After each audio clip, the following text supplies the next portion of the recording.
I'm here with Mississippi State's Abdullahi Hassan, second place, men's 800. First thoughts?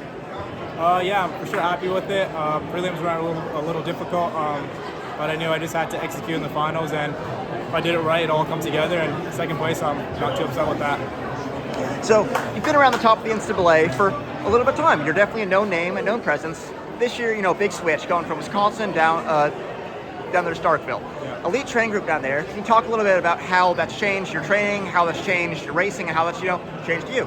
Yeah, for sure. I mean, having guys like Marco, A-Rob, and Isaiah Jewett just being mentors to me, I think has been a huge help mentally as well as training physically. I think I've just been able to get into the right mindset for the season to race well, and ultimately I've done that this indoor season. I'm excited for outdoor season to prove a little bit more of what I can do.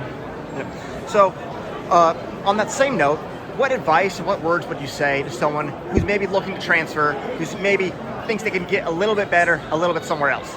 Yeah, for sure. I mean, I think the first step is to figure out, what you want as an athlete and why it is that you're training or why it is that you're transferring. I think that's a really big thing. Like, if you just want to transfer to go to a bigger school, that's not necessarily going to mean that you're going to be running faster.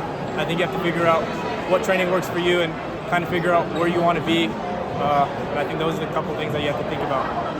Circling back to the race today, what would you say was the biggest move you made during the race, and how do you think it played out well? Do you think you could have done things a little bit better?